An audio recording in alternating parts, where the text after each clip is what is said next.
In LEGO Batman 1, each campaign, with the exception of the Riddler villain campaign, had a vehicle level, where instead of playing as Batman and Robin, or two villains, you play as their vehicles. The vehicle type differed for each campaign. I ranked those in addition to the characters. However, LEGO Batman 2 didn't do that. There are vehicles, but they're almost exclusively used in the open world. The vehicles are parked sporadically throughout the map for purchase, and you spawn them by accessing those vehicle panels emitting those blue beacons.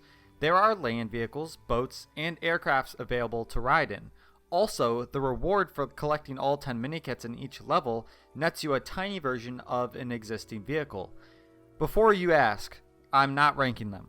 You do play some levels where you ride in vehicles, but the choice of which vehicle is never yours. Even in free play, you ride the same vehicle you did in story mode. The only time you get a choice is in the open world, and it's not even worth it there either.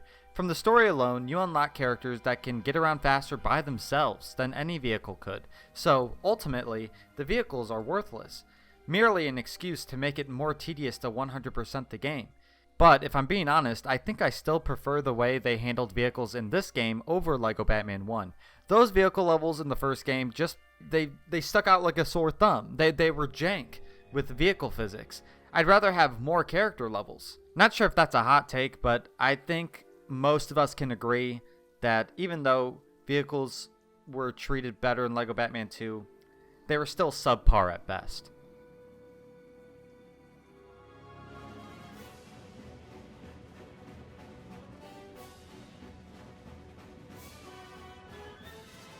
The feline villainess herself makes a return to LEGO Batman 2, not that it was any surprise to anyone. Just like the majority of Batman villains in this game, she plays close to no role at all in this game. She was in the Arkham Antics level, and you have to make her crash her motorcycle in the maze. By the way, who approved a maze in the heart of Arkham Asylum? I feel like that's a one-way ticket to workers' comp. In any case, just like Two-Face in his truck, Catwoman must be using those cat-like reflexes of hers to expertly navigate that maze without fail. Outside of that level, though, she really doesn't get any screen time. Not that it's surprising. Her one ability in this game is the same as Katana's, which is agility. So she can jump slightly higher, interact with blue and white tiled walls, and swing on poles. Again, nothing about her in this game is a shock. She got the bare minimum on account of her not having any bearing on the plot.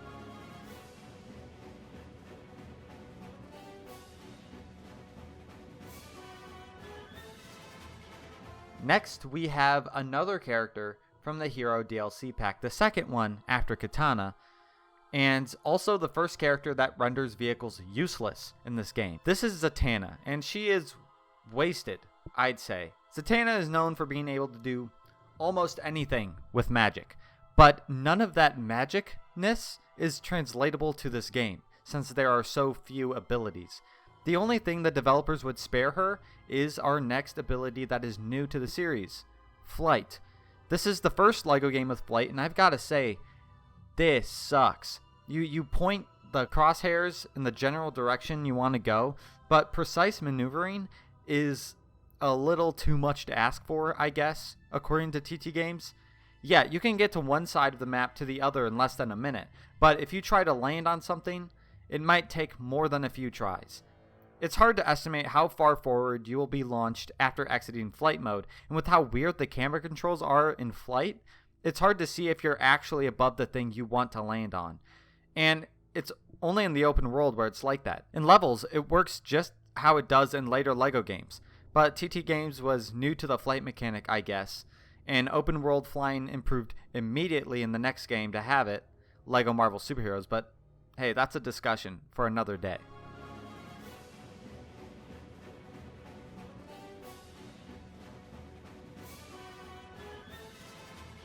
The next flight-only character is dear old Sinestro. Sinestro is a bit of an odd pick for this game. Yeah, Green Lantern is in this game, so it's not unreasonable to make one of his enemies a playable character. But you unlock him through activation of a vehicle pad. Most of the other villains that are unlocked through vehicle pads are human, slightly superpowered Batman villains, you know. So to see Sinestro, an alien, Green Lantern villain, it's almost like Whiplash, you know. The real kicker is, I don't even think he's reached his full potential in this game. Now, without spoiling too much, Green Lantern has a certain ability that I think totally could have been extended to Sinestro, but they made the ability color specific. Since Sinestro is part of the Yellow Lantern Corps and not the Green Lantern Corps, Sinestro doesn't get the ability, which leaves him with only flight. Flight is fine enough for transporting yourself from one place to another, but having it as his only ability only sets him back because there are plenty of characters that can fly in addition to doing other things.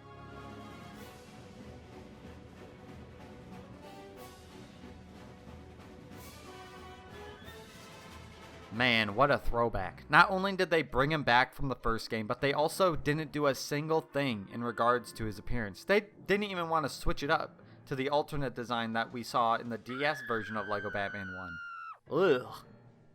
Killer Moth was also a villain that you unlock by fighting him in the open world, and he happens to have an actual appropriate boss fight. It's actually pretty similar to his boss fight in LEGO Batman 1. You fight him at the top of the energy plant, where there happens to be this huge light bulb, and he hovers around it until you rotate this wheel nearby, which sends him down. You hit him, and repeat the process until he's done. One of the more unique boss fights in the open world, and I'm glad it was this bozo that received the honor. Killer Moth was ranked the 14th best in the first game, and even though he dropped all the way down to 47th in the sequel, I dare say he has improved. In the first game, there was no flight, which is a problem for a guy with wings. To compensate, he was given the glide ability, but now that flying is a thing, his glide ability was revoked and replaced with flight. It's really goofy to see Killer Moth fly at full speed, especially with the way he haphazardly flutters his wings. It's very weird. And his gun returns this time around, which gives him the target ability. But overall, it feels almost like poetic irony that Killer Moth was improved so much, yet drops dramatically in ranking between games.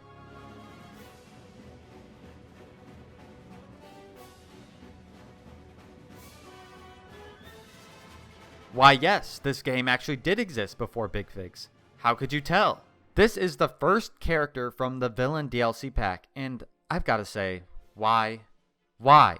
Of all the characters in the DC Universe, why select a guy that you know, with the LEGO minifigure technology they had at that point in time, would be so underwhelming to see adapted? It wouldn't be another 3 years until Gorilla Grodd got a proper physical LEGO version, and I did check the date on that one, because I know I'm not the best with that, but this version is just astonishingly bad. They used the hat for the gorilla suit guy from the collectible minifigure series 3, but it looks like it was shaped a bit differently, but definitely that was the hat that they were basing it off of, just so they can make Grodd look, like himself, even though he doesn't at all. Grodd has one ability, which is new to the series, but not to the channel. Last time we saw it was in the last ranking, LEGO Pirates of the Caribbean. Yeah, and honestly, this ability is almost a staple. The strength ability. Orange handles are not unknown to TT Games, and swole characters like Gorilla Grodd, apparently, can pull them. Oh, and also, get used to the orange handle in this southern area of the map, because I think I'm going to use it every time I showcase this ability.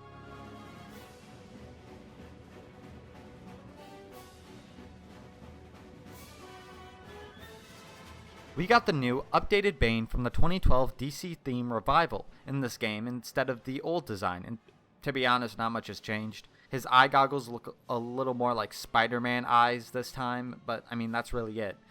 It's not as if we wanted, Tom Hardy Bane, but Bane is a solid choice for any Batman-related thing with the character roster, which also happens to be just LEGO games, I think. Bane appeared in the 2012 Batcave set with a drilling machine that he owns for some reason. That drill machine makes an appearance in this game inside the Arkham Asylum during the Arkham Antics level, and I shudder to imagine how that big old thing was smuggled into a prison. The drill machine was also in the vehicle roster called Bane's Mole Machine, as if we expected anything else, but like Grodd, and more suitably than Grodd, Bane's only ability is the strength ability, which is pretty much all he's good for anyway. Being strong is, I think, his favorite thing to do. Call me crazy.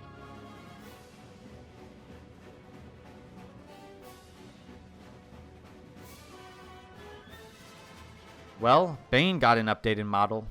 Can't say the same for this fellow though, but to be honest, I don't really mind this version compared to the brick-built Clayface released in the Lego Batman movie sets. Also, while the same general look is maintained in the sequel, the texture seems a little different this time around. I think it's the lighting maybe, but Clayface was downgraded, I'd say. Last time, Clayface had strength and high jump. Why did Clayface have the ability to jump so high? Beats me, as usual, but it gets revoked in this game since high jump is part of the agility ability, and the developers knew Clayface wouldn't have that one. So, to compensate, Clayface was given regenerative hearts, which is just such an out-of-nowhere ability, especially since he's the only character that had this ability in the entire game. No joke. I'm not sure why they singled out Clayface. Like, yeah, you can rationalize that Clayface would regenerate health because of the fact he doesn't have any means of getting injured. Regenerative hearts is an extra in this game, so I wouldn't say the developers designed this extra, or rather copied and pasted it from a past Lego game specifically for Clayface, but you know, it's a weird unique thing that only Clayface has. Hey, editor me, coming in to say that he also has strength. I don't know why I didn't say it. I don't know why it wasn't in the script, but I'm covering my bases, you know.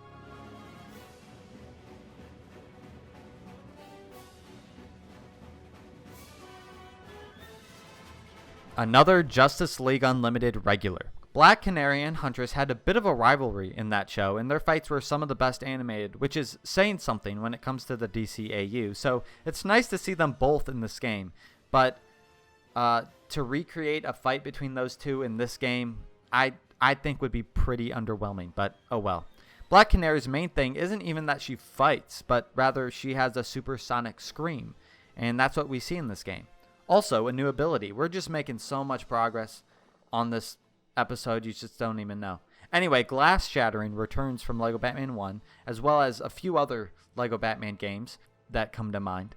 Black Canary, when pressing the action button, lets out a scream that can shatter any glass you see. However, I have a bit of a problem with Black Canary in this game. Why does she not have agility? She doesn't, by the way. She doesn't have it in this game. I can't fathom why not. I believe it is entirely deserved for her, and same with Huntress while we're at it, who also didn't have that ability. But hey, as we all should start to realize if we didn't already, this game is full of weird perplexities. I mean, we just covered Clayface with regenerative hearts, you know? Sorry, I keep forgetting things, but she also has kind of the target ability because she can shoot sonic scream balls out of her mouth. It sounds terrible, but I mean, just look at it.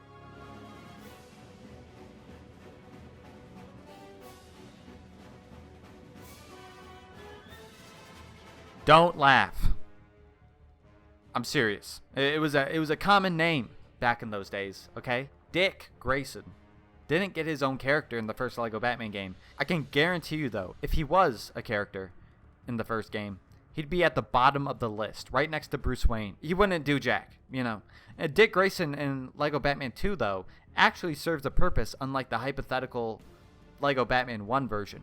At first glance, he might seem like a guy who punches, but this guy is your gateway to some better abilities, and by that I mean he can interact with Robin suit pads. Now each special Robin suit is being represented in this series as characters, so I'm not going to go into specifics of the suits themselves, but just know that Dick Grayson can turn into them. The only real difference between Dick Grayson and the actual Robin character is the lack of batarangs, which, you know, is expected. Also, it's interesting to see which version of Robin it actually is. Like Lego Batman 1, Robin was Tim Drake, but Dick Grayson is the Robin in Lego Batman 2, but then they go back to Tim Drake in Lego Batman 3? Give it to me straight, TT Games. Is Jason Todd dead or not?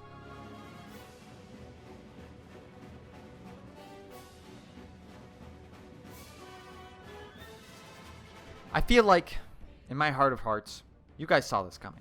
It only makes sense that if there's the alter ego of Robin that does nothing but the right to use Robin's suit pads, you can bet there's an equivalent for the main man himself. The Bat. Batman.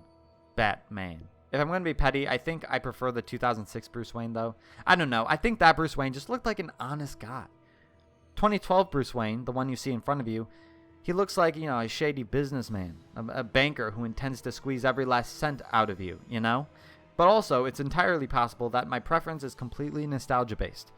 Oh, who knows? But Bruce Wayne can indeed use Batman's suit pads.